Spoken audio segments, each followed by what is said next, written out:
Hi, how are you? Oh my goodness. Hi. Hi, it's nice to meet you. It's nice to meet you too. How are you? I am amazing. How are you? I'm really good, thank you. I am Anne Curtis, and I'm here on behalf of the Philippines. And Hi. well, first and foremost, I just wanted to congratulate you on your AMA win for Don't Start Now as Pop Rock Song of the Year. Congratulations. Thank you so much. Thank you. Thank you. It's a really special moment. I'm really, Yes, really great. as a fan, I'm so happy for you. And of course, congratulations on Future Nostalgia. It being such a massive hit worldwide. I absolutely loved it. And it kept a lot of people company during lockdown when it was released. How was it releasing an album during such a crazy time? Well, it was interesting, I never thought I'd ever have to put an album out at a time like this.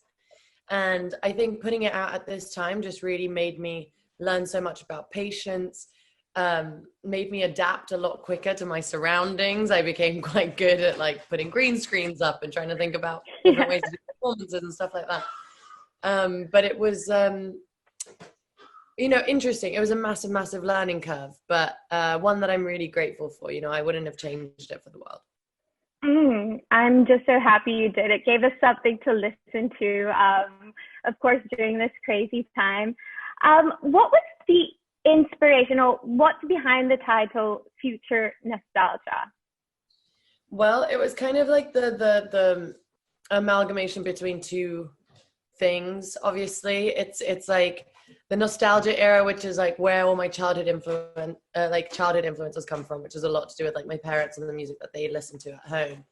And that was very much like Jamiroquai and Blondie and Prince and David Bowie and Yeah. all this stuff that I was so inspired by, but I only knew about them through my parents. And then the future part is kind of, my current life and where I currently am in my music and the direction I want to go in. So it was kind of like trying to marry the two together in terms of Mm-hmm. like something that's like kind of reminiscent to something that maybe you might have heard in terms of like the nostalgia effect, but Yeah. then bring very new sounds in terms of production. I definitely got that vibe. Like when you listen to your album, it's like a bunch of different genres, but still with your duo style and touch to it. I loved everything. But I will say that Boys Will Be Boys really stood out for me. And I just want to ask, like, what was the inspiration behind that? And was there a specific reason why you made it your last track on your album?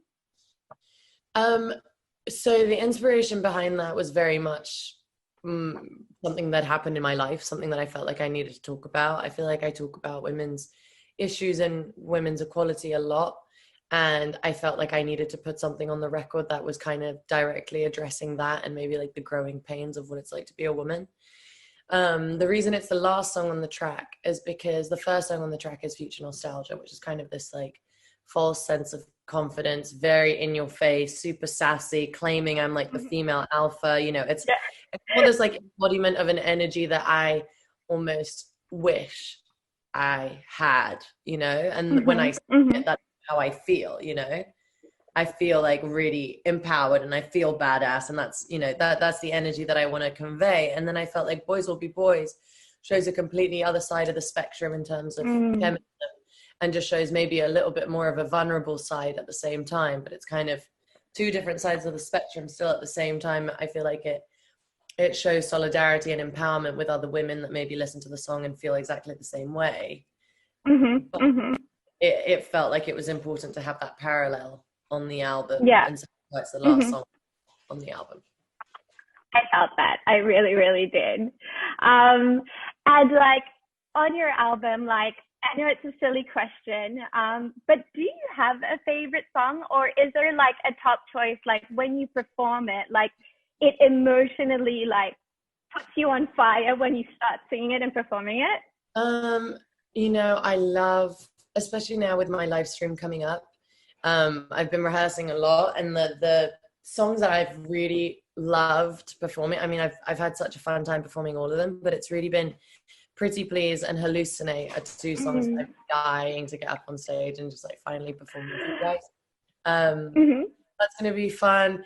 It's just like, it depends, you know, and the more comfortable you get with a song, then you kind of, I don't know, you embody it in a different way and you become a bit more comfortable with it, and that almost becomes your favorite song, because I feel like you then get kind of lost in it. But it depends. It's kind of hard to tell right now, but those are the two that I'm like really excited about.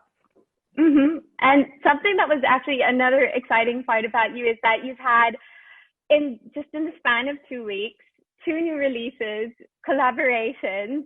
Congratulations on Fever and Prisoner. You know, and it's been so great this year to see you have so many different collaborations with amazing artists all over the globe.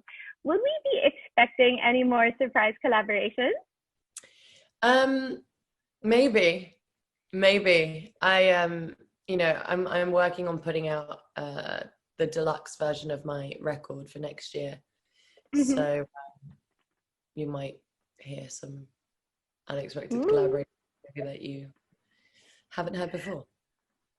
Very excited. And another surprise is Studio 2054.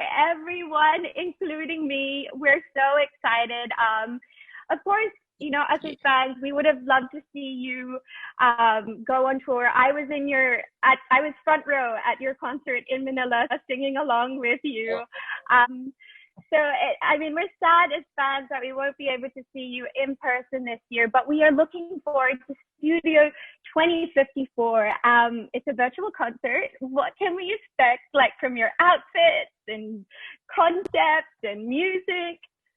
Well, I guess, you know, it's funny that you put it that way, because it's kind of the reason why I decided to do the live stream, was because I was dying to kind of get out in front of an audience and do a live show and finally perform these songs. Like, I'm dying to perform the songs on Future Nostalgia. So to be able to kind of put this show on for you guys and everyone at home, it makes it really, really special for me. So I'm like working really hard to make sure that I just don't disappoint you and I give you like the best show ever, especially from like the comfort of your home. But it's like a multi-dimensional show. It goes from like an 80s TV studio into like a roller disco, into like a New York like boiler room rave with lots of like special guests and guest appearances, and it's a very like relentless show. It just like goes and goes and goes, and every time like there's always something new happening, and there's always like exciting guests and exciting moments, and it has just been an absolute blast to put this on. We've been working extremely hard, and I'm just so excited to see what you all think. I am so excited. As the same, I'm sure all the Filipinos are so excited to watch you. Would you like to say something to Filipinos who are excited to catch you just a few more sleeps at Studio 2054? Yeah, I just want to send everyone all my love, because I really, really miss you all, and I wish I had the opportunity to come and see you all in person and be there on tour. But the second that we are allowed to come and hang out and party together and be with each other and celebrate, that's the first thing I'm going to do. So I just want to say thank you so much for all your patience, and I hope you're all staying safe, and I'll see you all very soon. Mwah. Thank you so much, Dua, and we hope to see you in Manila when everything is allowed again, when you can go on tour again. We will be waiting patiently, and until then, we will be levitating with you at Studio 2054. Thank you so much. I'll see you soon, my dear. Bye. Thank you.